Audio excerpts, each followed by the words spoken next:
Whole country destroyed, और पूरी की पूरी जो देश है वो बर्बाद हो गया है। अब अगर पूरा देश बर्बाद हो गया है तो हमारे पास कुछ बचा नहीं है तो करेंगे क्या? जब पूरा देश बर्बाद हो गया, हमारे पास कुछ बचा नहीं और सारी लीडरशिप सब चीज़ें फिनिश हो चुकी हैं, तो क्या हम हार मान लेंगे? देखो, जब कोई बचा नहीं है तो हार जीत का तो अब बात ही नहीं बचती, या कोई लॉजिक ही नहीं रहता। अब यहां सिर्फ एक बात है कि हम जिसने हमें मारा उससे बदला लेकर जाएंगे।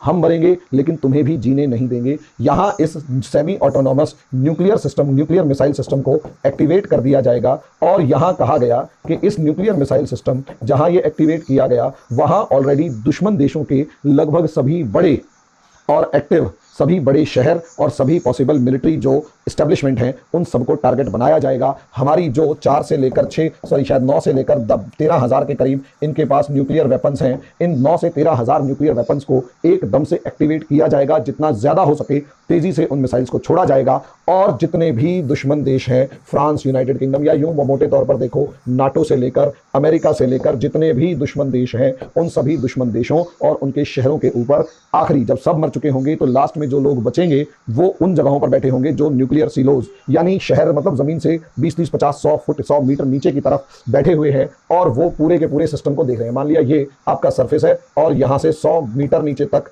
जो है एक पूरा सिस्टम इस्टेब्लिश कर लिया है कि यहाँ तो ऊपर के ना तो न्यूक्लियर बॉम्ब ना मिसाइल, किसी भी चीज़ का कोई असर नहीं होगा यहाँ से। और इधर से इन मिसाइल्स को एक्टिवेट किया जाएगा। यहाँ सीलोज बना रखे होंगे और ये सीलोज के अंदर से मिसाइल्स निकलेंगी, अपने अपने डेस्टिनेशन पर जाकर हमला करना शुरू करेंगी। और अब रशिया के दुश्मन देश, यानी जो मेनली हम ये नाटो कंट्रीज मानकर चल रहे हैं, इन नाटो कंट्रीज के सभी शहरों पर, पॉलिटिकल एस्टेब्लिशमेंट्स पर जहां तक पॉसिबल होगा सबको खत्म कर देगी।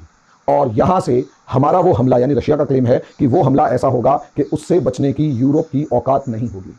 उस हमले से बचने की यूरोप की औकात नहीं होगी। यूरोप उस हमले से नहीं बच पाएगा। अगर यूरोप उस हमले से नहीं बच पाएगा या उस हमले से बचने की यूरोप की औकात नहीं होगी तो इसका सीधा सीधा मतलब ये है कि भाई यहाँ रशिया का ये डेड मैंस हैंड कहलाएगा या डेड हैंड कहलाएगा। यानी रशिया जब खत्म हो चुका है तब भी मरते मरते आखिरी में वो बटन दबा गया जिसका सीधा मतलब था कि अब मैं तो मर रहा हूँ लेकिन पूरी दुनिया मेरे बगैर जिंदा रहेगी, ऐसा पॉसिबल नहीं है। रशिया के बगैर दुनिया जिंदा रहने का सोच भी नहीं सकती। ये एक स्टेटमेंट पुतिन का भी है कि रशिया के बगैर अगर आप जिंदा रहने की सोच रहे हो तो आप गलत फहमी में हैं। अगर जिंदा रहना है तो रशिया के साथ रहना होगा। इस तरीके की जो स्टेटमेंट्स हैं वो सीधा सीधा डेड मैंस हैंड की तरफ इशारा कर रही हैं। अब सवाल ये है कि क्या इंडिया को भी ऐसा डेड मैंस हैंड बना लेना चाहिए?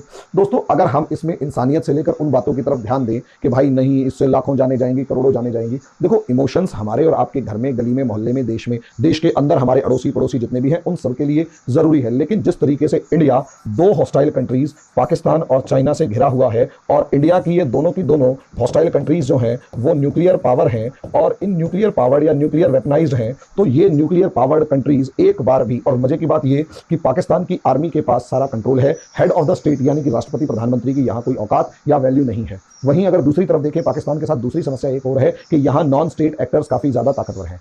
ऐसे में पॉसिबिलिटी ये है कि पाकिस्तान अपनी मिसाइलें इंडिया के ऊपर छोड़ना शुरू करे। और पॉसिबिलिटी ये भी है कि क्योंकि पिछले कुछ टाइम पहले चाइना से भी खबर आई कि चाइना 100 से ज़्यादा सीलोज डेवलप कर रहा है, जिसमें से कुछ सीलोज जो हैं वो डमी है और कुछ सीलोज ओरिजिनल हैं, जहां से मिसाइलें लॉन्च की जा सकती हैं 100 से ज़्यादा, 110-120 के करीब। इसका मतलब यह है कि चाइना भी सीलोज, और खासकर वो सीलोज शिनजियांग प्रांत के अंदर डेवलप की गई हैं। इसका सीधा सीधा मतलब यह है कि अगर चाइना को भी पॉसिबिलिटी लगी तो पॉसिबल ये है कि रशिया ने तो जो चीज़ डिक्लेयर कर रखी है वो चाइना तो डिक्लेयर भी नहीं करेगा और वो वेपन लेके चुपचाप बैठा रहेगा कि जिस समय मौका मिला या जिस समय आया उस समय पर वो उस डेडमैन्स हैंड या उस जैसी मिसाइल सिस्टम को, डिफेंस सिस्टम को एकदम से एक्टिवेट कर दे।